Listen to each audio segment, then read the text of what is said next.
Fala galerinha do Motiva, tudo bem com vocês? Professor Paulo Ricardo na área. E no nosso encontro de hoje daremos continuidade à abordagem em torno dos recursos de pontuação. Alguns encontros estamos falando sobre justamente os elementos aí que nos servem como elemento de organização da pontuação, né?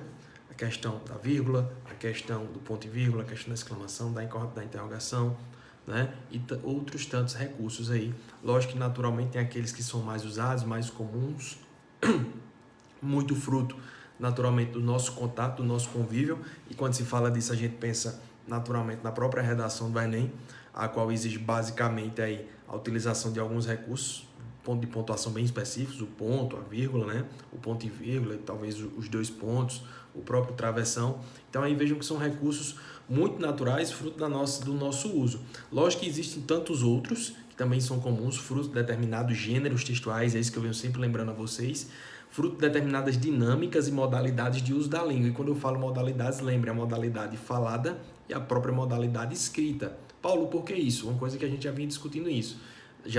Quando a gente está falando dos recursos de pontuação, lembrar que esses recursos são recursos da escrita.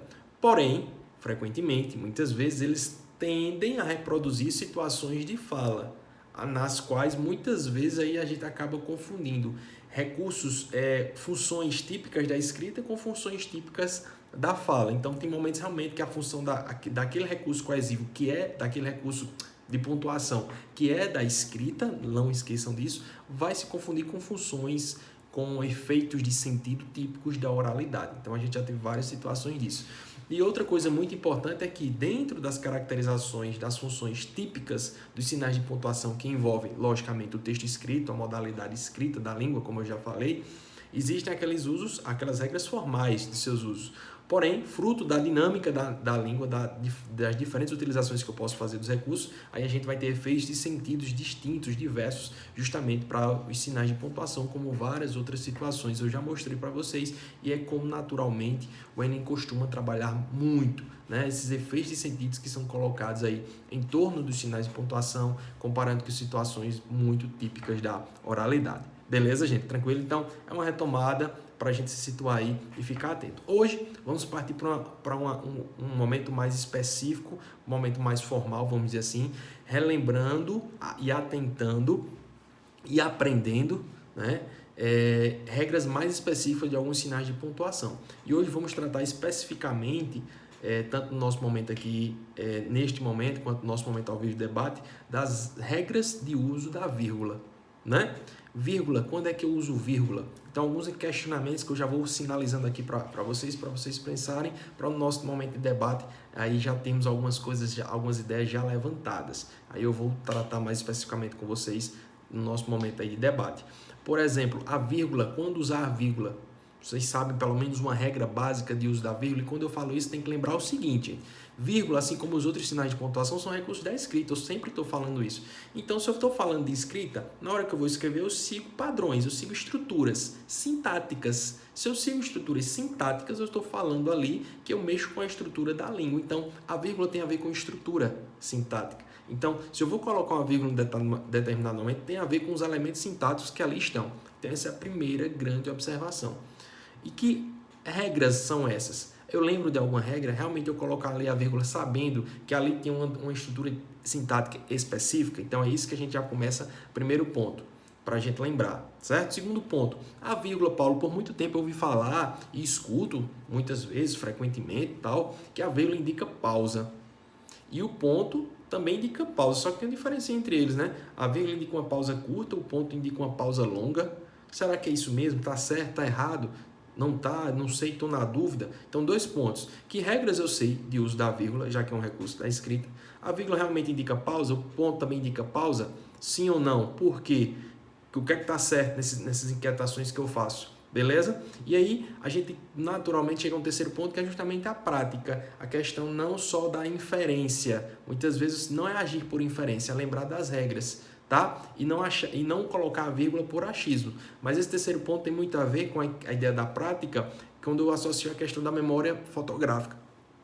costumeiramente e naturalmente colocamos a vírgula muitas vezes pela nossa memória fotográfica. Lógico que aí vem um pouco às vezes da inferência, do achismo, da pausa, da respiração, ou simplesmente por achar que às vezes está uma estrutura muito longa. Tá vendo aí que a gente vai misturando com elementos sintáticos muitas vezes. Aí a gente acaba misturando vários conceitos: pausa, entonação, achismo, inferência, memória fotográfica, estrutura sintática. E aí, tá? Isso reflete muito na prática, fruto do que a gente absorve enquanto leitor e enquanto escritor também. Existem algumas estruturas típicas, aí eu volto para a ideia da redação, que naturalmente nós fazemos com muita tranquilidade e facilidade. Algumas estruturas são padrões na língua, principalmente se tratando do contexto da redação, que a gente faz com tanto costume, que às vezes a gente pensa ali naturalmente e tranquilamente já de colocar uma vírgula.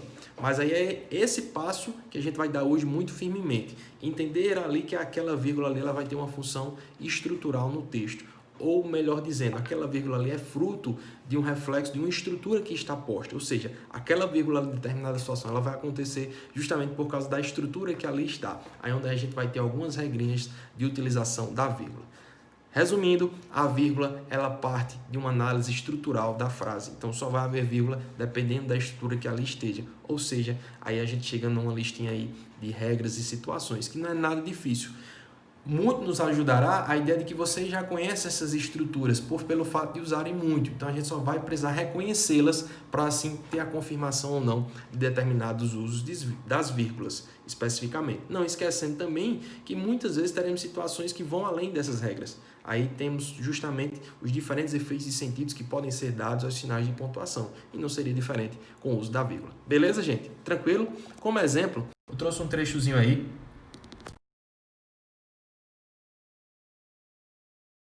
Quando vocês observam esse trecho aí, claramente ele está sem as vírgulas, né? Ele está sem as vírgulas. Então vocês têm esse textozinho aí justamente para ir fazendo a leitura e associando, como eu disse, merece a vírgula, não merece, e pensar por que merece a vírgula. Então, de maneira mais específica, no nosso momento de debate, eu vou dar justamente as explicações sintáticas, gramaticais, para que esses trechos eles tenham ou não determinadas vírgulas. E aí vocês, como bons leitores e escritores que são, naturalmente vocês já lendo o texto, vocês, por inferência, por memória fotográfica, ou até mesmo por já reconhecimento da estrutura sintática das estruturas sintáticas que estão sendo postas aí, vocês automaticamente já podem ir fazendo as devidas percepções em torno da utilização ou não da vírgula.